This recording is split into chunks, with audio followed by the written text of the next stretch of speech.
नमस्कार, देवभूमि समाचार में आपका स्वागत है। आपके साथ मैं रीना झा बालियान। खबरों का रुख करेंगे, लेकिन उससे पहले एक नजर डालते हैं इस वक्त की हेडलाइंस पर। सीएम धामी ने हल्द्वानी हिंसा मामले में साफ कर दिया इरादा, दोषियों को हर हाल में मिलेगी सजा, कानून करेगा अपना काम।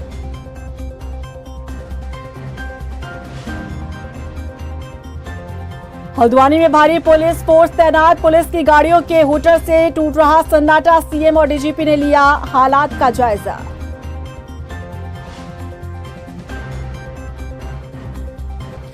हल्द्वानी के बनभूलपुरा में आखिर क्यों सुलगी नफरत की आग, चंद घंटों में बदल गई बनभूलपुरा की तस्वीर, पुलिसिया तैयारियों पर भी उठ रहे सवाल। बनभूलपुरा में भड़की हिंसा पर सियासत शुरू, सत्ता पक्ष का आरोप, सोची समझी साजिश तो विपक्ष ने बताया प्रशासनिक फेलियर।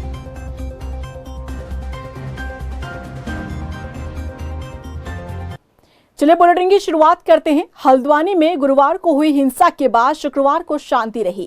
दंगा प्रभावित इलाकों में भारी पुलिस बल की तैनाती कर दी गई। वहीं सीएम धामी ने भी हल्द्वानी में हालातों का जायजा लिया। सीएम धामी ने हादसे में घायल पुलिसकर्मी और अन्य लोगों से मुलाकात कर उनकी स्थिति के बारे में जानकारी ली। इस दौरान मीडिया से बातचीत में मुख्यमंत्री ने साफ कर दिया कि अराजक तत्वों के खिलाफ कोई नरमी नहीं बरती जाएगी, कानून अपना काम करेगा। के बारे में खराब कहा जाए वो कम है। हमारी देवभूमि है, उत्तराखंड देवभूमि है। यहाँ पर ऐसे हालात कभी नहीं हुए। इन्होंने देवभूमि की जो फिजा है, देवभूमि का जो माहौल है, उसको खराब करने का प्रयास किया है। पूरी तरह से कानून तोड़ा है, कानून अपने हाथ में लिया है। पत्रकारों को भी पूरी तरह से उनके कैमरे तोड़े हैं, उनके साथ मारपीट की है। और मैंने आज सवेरे कुछ पत्रकार साथियों से बात करी फोन पर, तो उन्होंने बताया कि उनको जिंदा आग में झोंकने का भी प्रयास किया गया पकड़ के। और एसडीएम रेखा कोहली से भी मैंने बात करी, उन्होंने मुझे बताया कि किस तरह से उनके साथ वहां पर मारपीट हुई है, किस तरफ से आगजनी हुई है, हत्या का किस तरह से प्रयास हुआ है। कानून अपना काम करेगा। इसमें जिन लोगों ने भी सरकारी संपत्ति जलाई है या लोगों की संपत्तियां जलाई हैं, वाहन जलाए हैं, उसके सारे वीडियो फुटेज, फुटप्रिंट सभी उपलब्ध हैं। उसको चेक किया जाएगा, जांचा जाएगा और उस पर जो भी कार्रवाई है, विधि सम्मत जो कार्रवाई है, वो कार्रवाई यहाँ पर की जाएगी। शांत प्रदेश उत्तराखंड में आखिर कौन नफरत के बीज बो रहा है? हल्द्वानी के बनभूलपुरा में जो कुछ हुआ उसने कई सवाल खड़े कर दिए हैं। पुलिस से लेकर प्रशासनिक अधिकारियों की कार्यप्रणाली सवालों के घेरे में आ गई है। सवाल है कि क्या नादान हाथों में है नैनीताल? देखिए इस रिपोर्ट में। हल्द्वानी के बनभूलपुरा में सुलग रही नफरत की आग।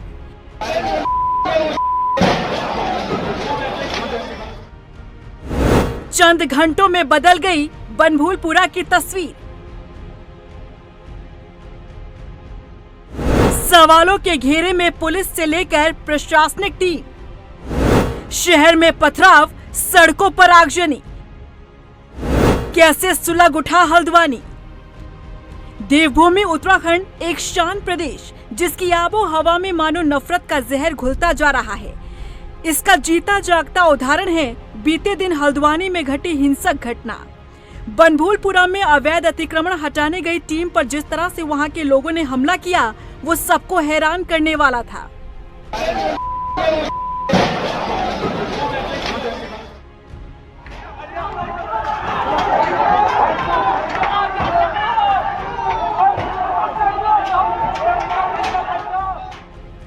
नगर निगम की टीम के साथ पुलिस फोर्स इस कार्रवाई को अंजाम देने के लिए बनभूलपुरा पहुंची थी, लेकिन टीम इस बात से बिल्कुल अनजान थी कि उनके एक्शन का रिएक्शन क्या हो सकता है।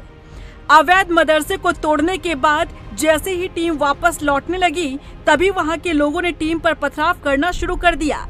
इस बीच टीम संभल पाती कि उससे पहले ही लोगों के हमले का शिकार होती चली गई।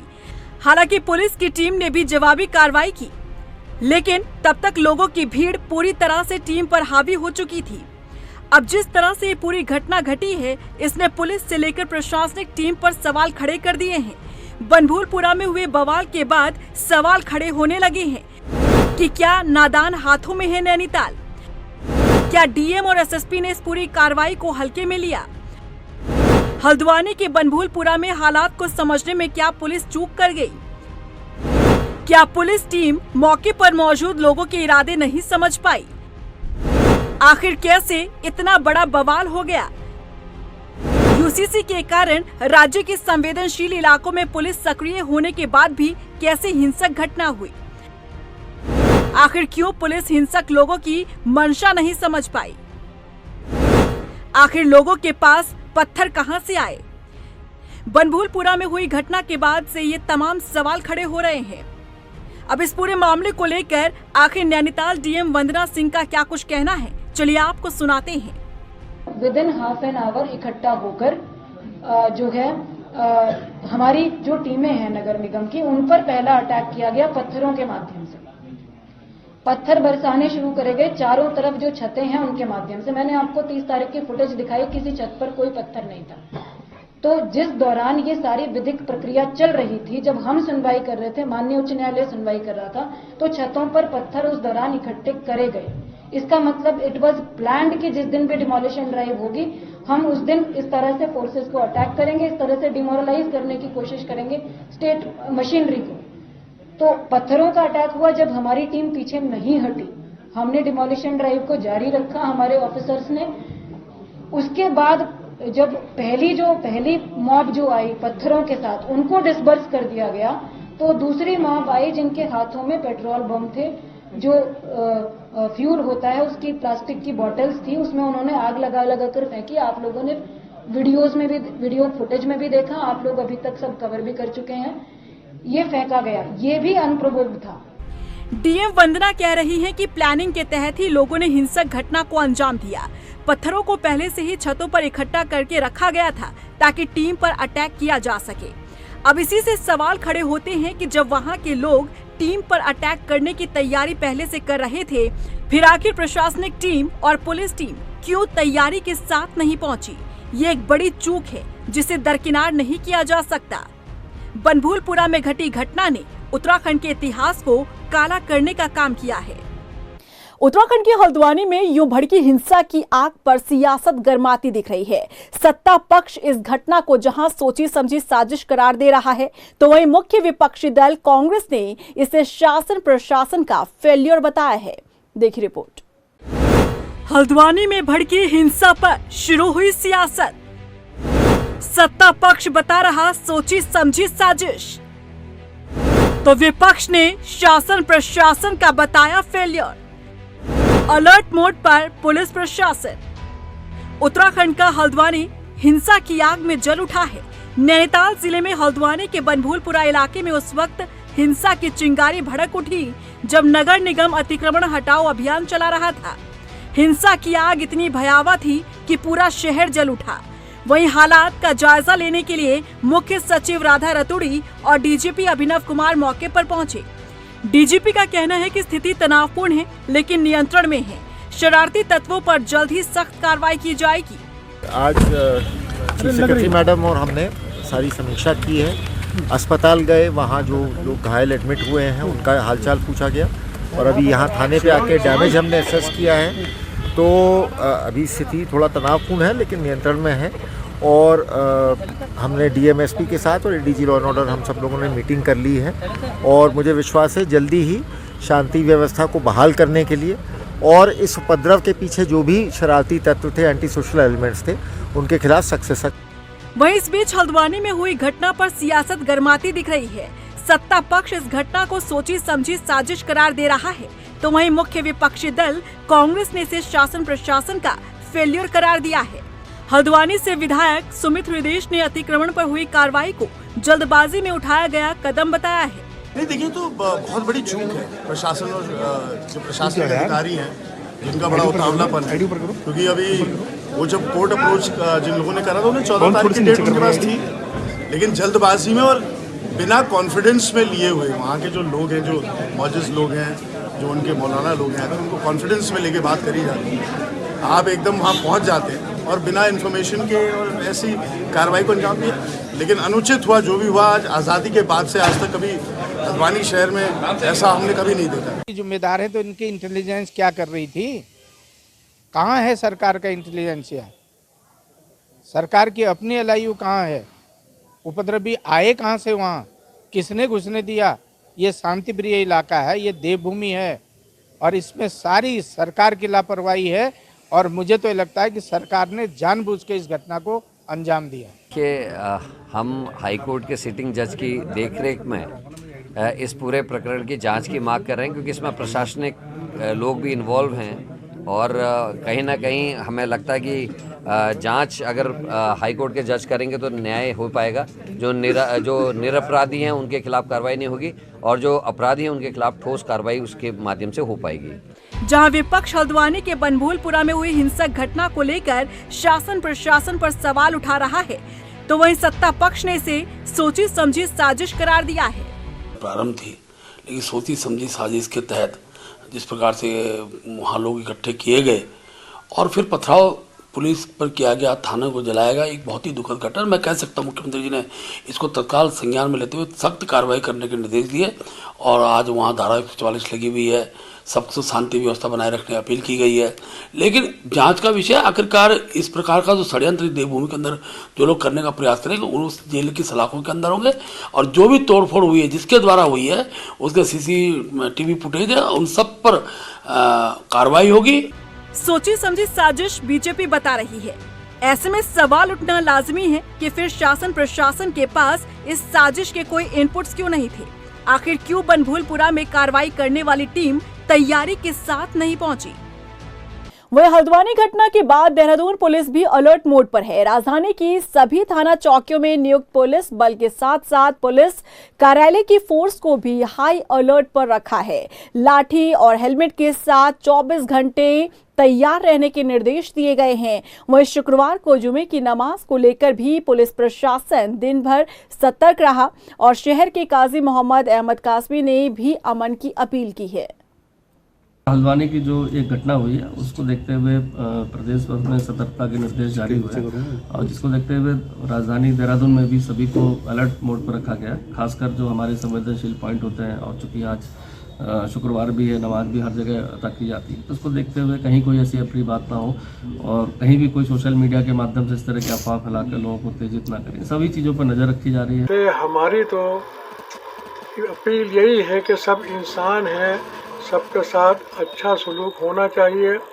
जहाँ तक जायज़ और नाजायज़ का मामला है उसको रोकना चाहिए, लेकिन सब लोग आपस में भाई भाई हैं, भाईचारे के साथ रहना चाहिए और जुल्म ज़्यादती अच्छी चीज़ नहीं है।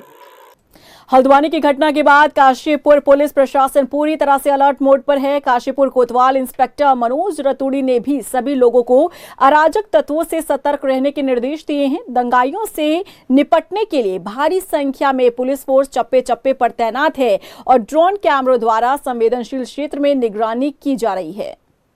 काशीपुर की संभ्रांत जनता से अनुरोध है मेरा कोतवाल मनोज रतूड़ी का कि किसी भी प्रकार की अफवाह में ना आए, शांति व्यवस्था बनाए रखें और यदि कहीं पर कोई सूचना किसी को मिलती है तो तुरंत हमारे चौकी प्रभारियों को, निकटस्थ पुलिस स्टेशन को या हमारे सरकारी नंबर पर 112 पे आप कॉल कर सकते हैं, लेकिन स्वयं खुद रिएक्ट न करें। उधर रुद्रपुर में भी पुलिस प्रशासन अलर्ट मोड में नजर आया। जुमे की नमाज को देखते हुए भारी संख्या में पुलिस फोर्स को तैनात किया गया था। सड़कों पर एसएसपी ने उतरकर खुद भी मोर्चा संभाला। वहीं ड्रोन में कुछ आपत्तिजनक वस्तुएं कैप्चर होने पर जामा मस्जिद के आसपास बने मकानों के मालिकों को बुलवाया गया और उनको तत्काल छत के ऊपर से मलबा हटाने के निर्देश दिए गए। आज का जुम्मे का नमाज जो है वैसे सेंसिटिव है यूसीसी के बाद, और ये जो हल्द्वानी में घटना हुआ है विशेष रूप से उधम सिंह नगर जनपद में जुम्मे का नमाज को लेकर स्पेशल पुलिस प्रबंधन हमने कर लिया गया है। सभी मस्जिदों के निकट जो है भारी पुलिस बल हमने तैनात कर लिया है, ड्रोन से निगरानी की जा रही है और सुबह से हमने सारे मौलवी और कादरी उन सभी लोगों से वार्ता शुरू कर दिया है।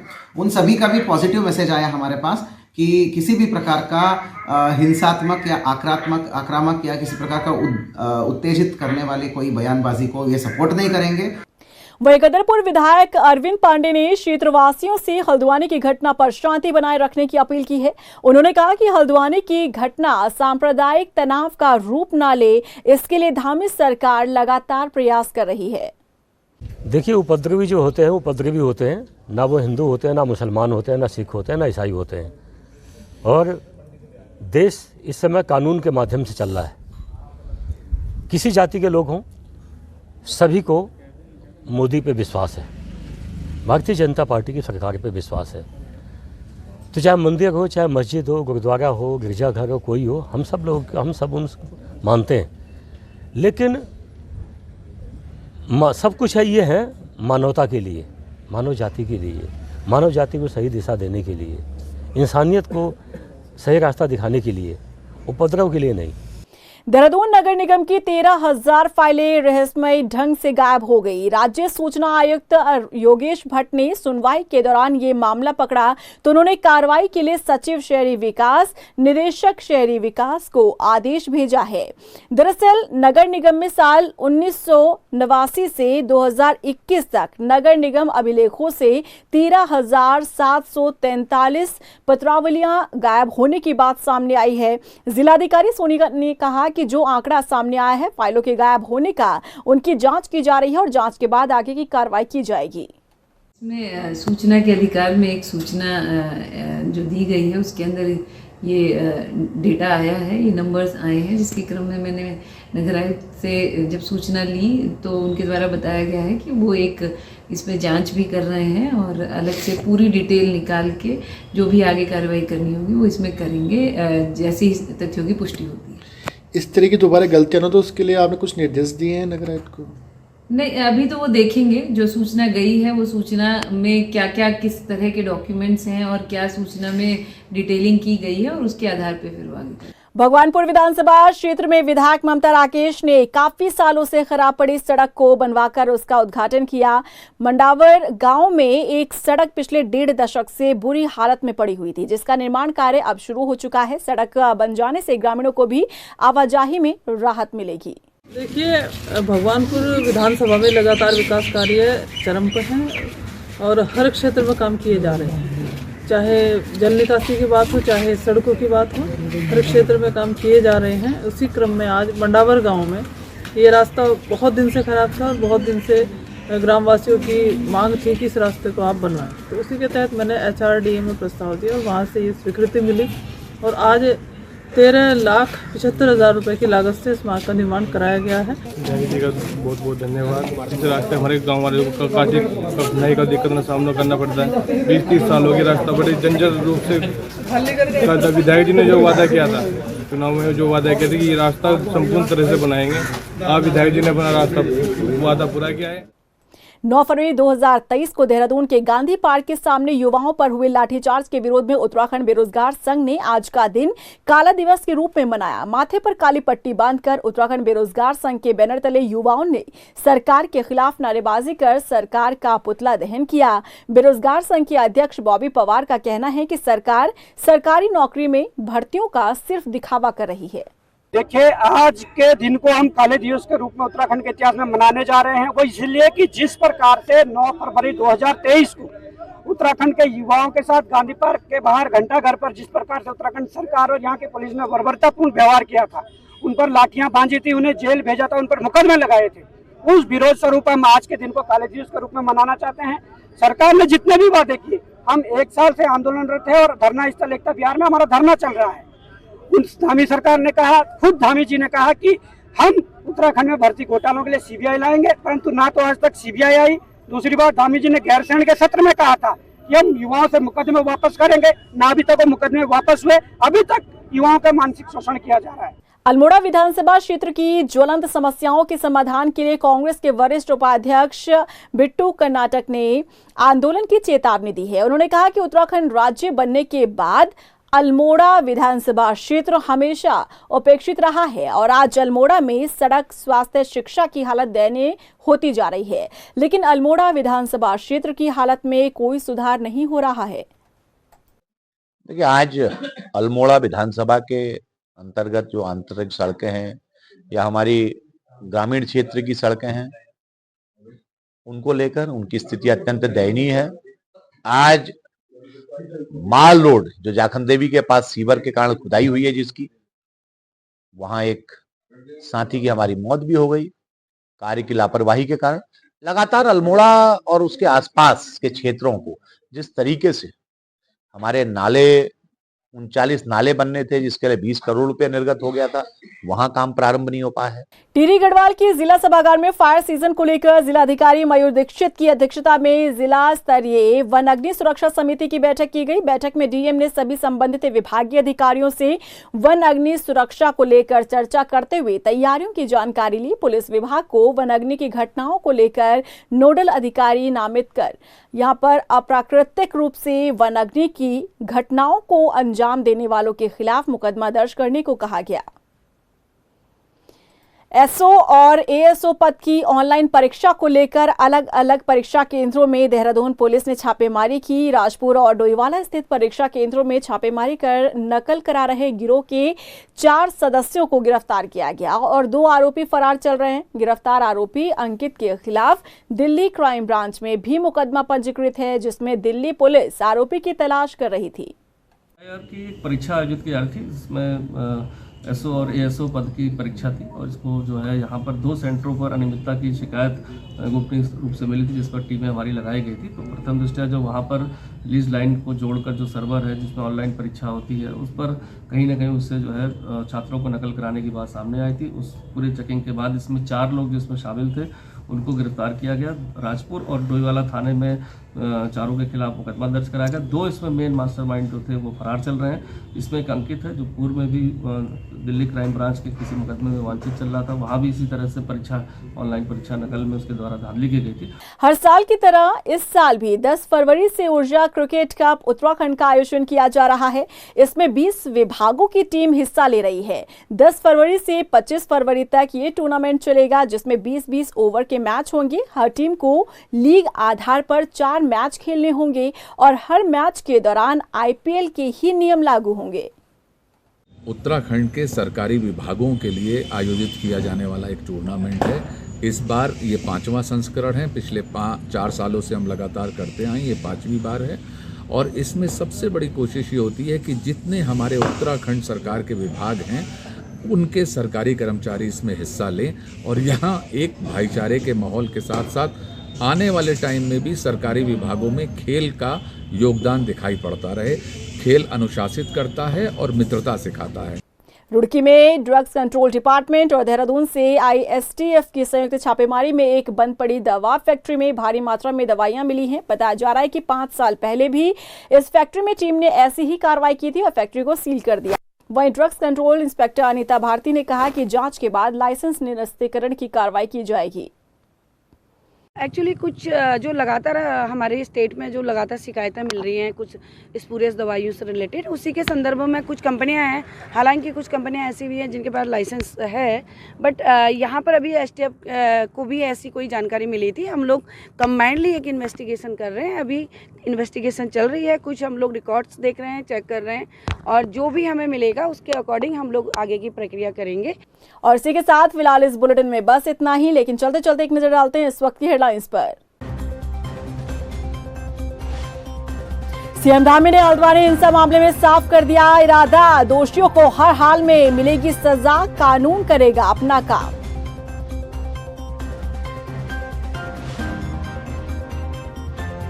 हल्द्वानी में भारी पुलिस फोर्स तैनात, पुलिस की गाड़ियों के हूटर से टूट रहा सन्नाटा, सीएम और डीजीपी ने लिया हालात का जायजा।